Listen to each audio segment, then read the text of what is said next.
Fish ছিল, দেন English ব্রেকফাস্টও ছিল। মজার টুনা মাছ আমি আগে কখনোই খাইনি মালয়েশিয়ায়।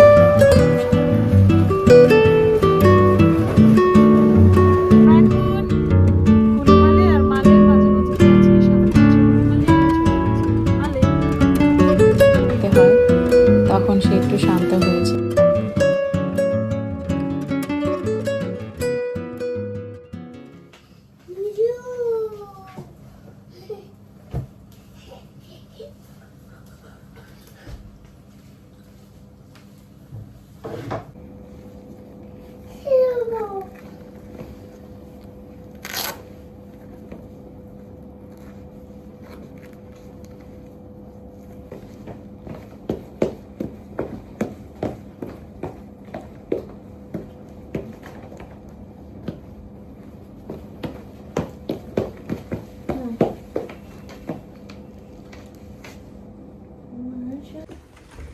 Open.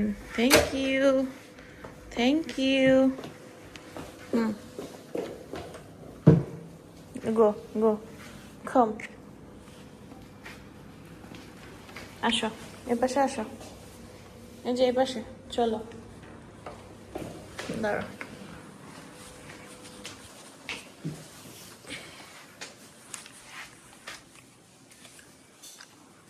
Let's go, মা। চলো। Go. Come on.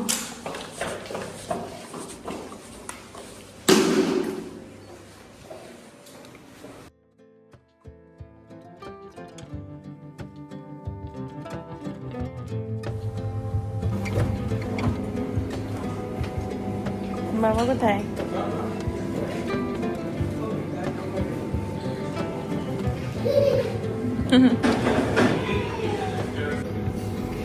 আসসালামু আলাইকুম, কেমন আছো সবাই? আমি তো খুবই ভালো আছি। আর আজকে হলো আমাদের মালদ্বীপে দ্বিতীয় দিন। আমরা গতকাল এসেছি।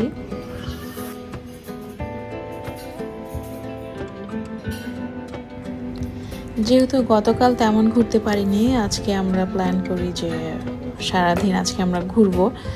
সো সেই অনুযায়ী খুব সকালে আমরা উঠি, ব্রেকফাস্ট করতে আসি নিচে। আর এখানে খুব সুন্দর করে খাবার রাখা ছিল, অনেকগুলি টুনা ফিশ ছিল, দেন ইংলিশ ব্রেকফাস্টও ছিল। আমি ঘুরে দেখছিলাম যে আমি কোত্থেকে প্রথমে শুরু করব। এখানে কিছু স্যান্ডউইচ ছিল, জুস বারও ছিল। Looks yummy almost. Let's see, খেয়ে দেখি কেমন হয়েছে।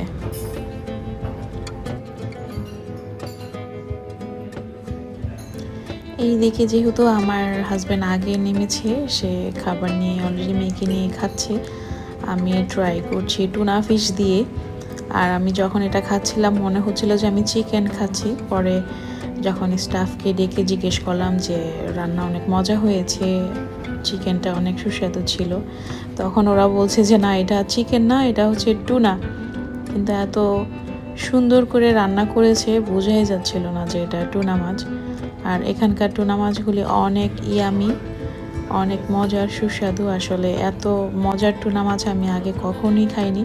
মালয়েশিয়ায় যেটা খেয়েছি ওটা একটু বেশি টক লাগতো, কিন্তু এখানে একদমই টক লাগছিল না, মনে হচ্ছিল যেন আমি চিকেন খাচ্ছি।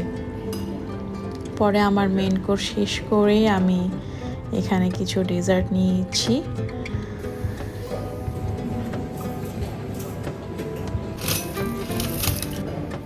এই তো আলহামদুলিল্লাহ আমাদের ব্রেকফাস্ট শেষ। আমরা এখন হোটেল রুমে যাব, দেন রেডি হয়ে আবার নিচে নামবো হচ্ছে মালদ্বীপস ঘোরার জন্য।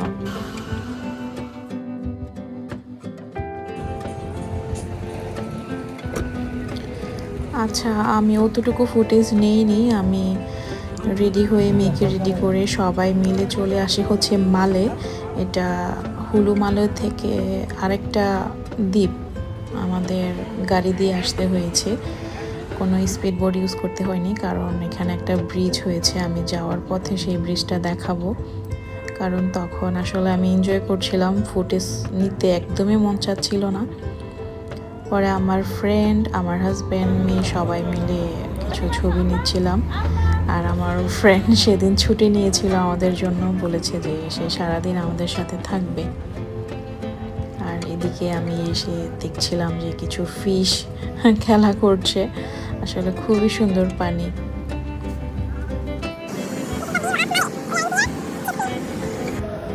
সেদিন ছিল maybe 30°C temperature, I mean summer. খুব সুন্দর সব মিলে।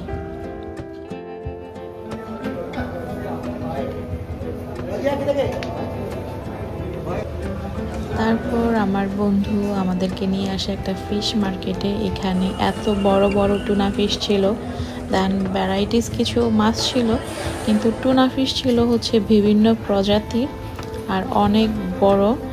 আর এখানে প্যাকেজিং করা হচ্ছিল, এই যে কত বড় বড় টুনা ফিশ, মেবি আমার মতো হাইট হবে।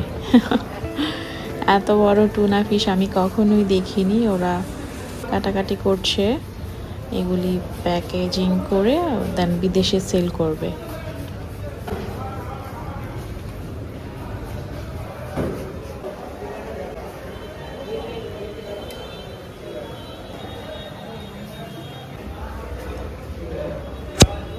একটু সামনে এগিয়ে গেলেই দেখা যাবে যে ওরা কি করে বোট থেকে টুনা ফিশ নামাচ্ছে। এত বড় বড় টুনা ফিশ ওরা ধরে নিয়ে এসেছে, আর এগুলি ওরা প্যাকেটজাত করে বিদেশে সেল করে, আবার নিজেরাও খায়।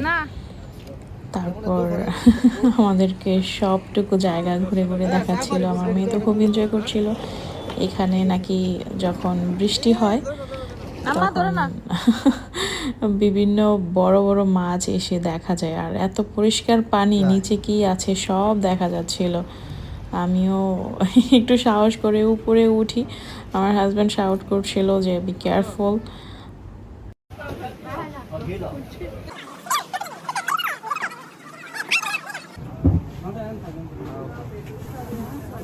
পাশেই একটা বাজার ছিল, ওখানে খুব সুন্দর কোকোনাট পাওয়া যাচ্ছিল মালদ্বীপসের, আর খুবই সুইট। আমরা যেহেতু সানি ওয়েদারে ঘুরছি, আমাদের খুব পানির পিপাসা লেগেছিল। আমার মেয়েও খুব মজা করে ডাবের পানি খেয়েছে, আমি কিছু চকলেটস নিয়েছিলাম। মালে সিটির মধ্যে সবচেয়ে বড় মসজিদ, ওটা দেখার জন্য এসেছি। এতক্ষণ ছিলাম হচ্ছে বিচের পাড়ে। আজকে ওয়েদার মেবি 30 টেম্পারেচার, আসলে সানি ওয়েদারই ভালো ঘুরে ফিরে।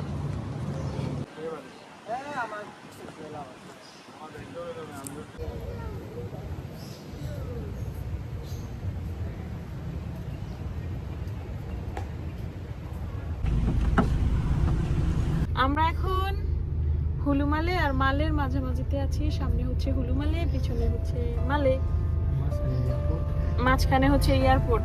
আর আমার ফেভারিট বন্ধু আছে আমাদের সাথে, সেও অনেক কষ্ট করতেছে আমাদের জন্য।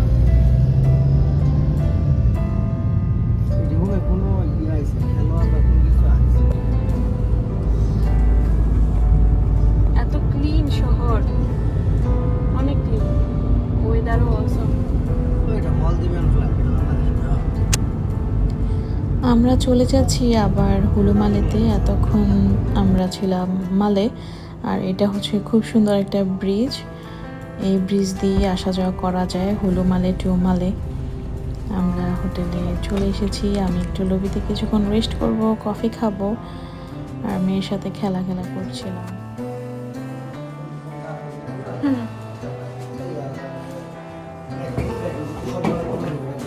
তো তুই আমাকে আগে দিস না কেন এই ব্রেড, এই ঘর?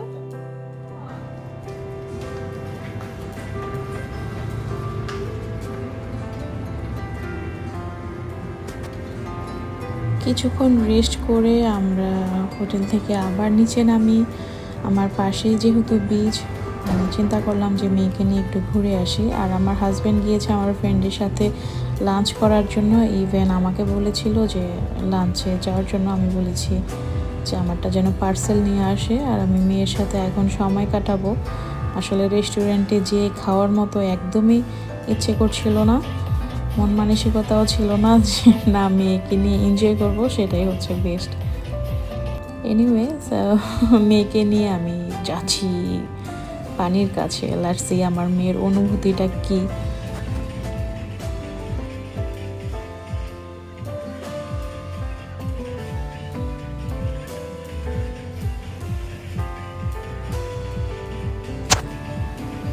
ফাতিমা তো আসলে ভয়ই পাচ্ছে, সে এটা নিয়ে সেকেন্ড টাইম বিচের পাড়ে এসেছে।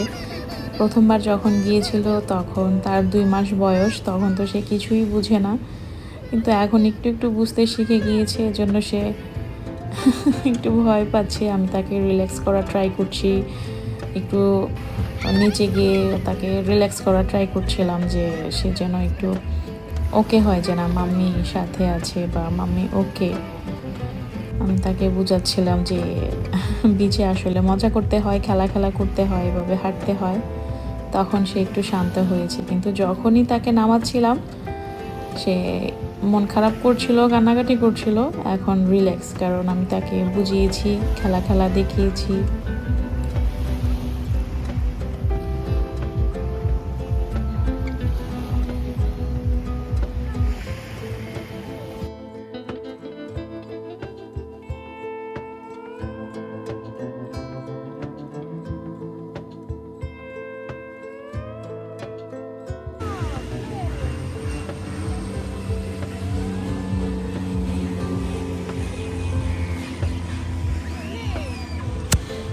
আমরা এখানে প্রায় অনেকক্ষণ বসেছিলাম, মেবি 3 আওয়ার্স।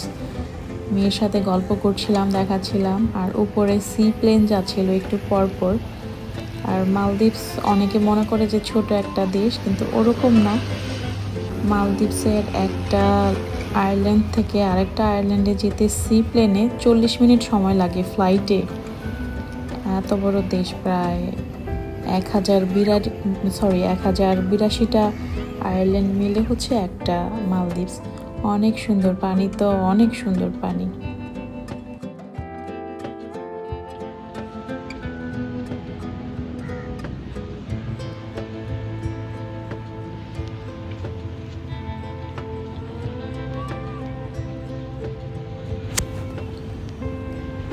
আমার মেয়ে খেলা করছিল, আমি একটু দোলনায় দুলছিলাম, কারণ পিছনেই আমার দোলনা ছিল, আমি ওকে ছেড়ে বেশি দূরে যাইনি।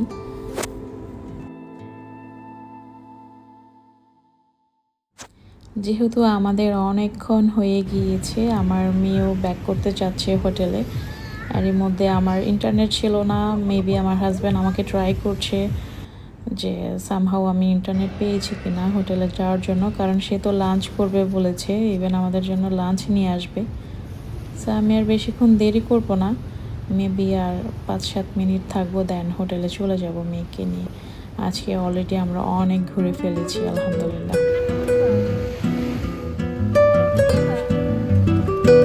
আজকের মতো এখানেই রাখছি, আবার দেখা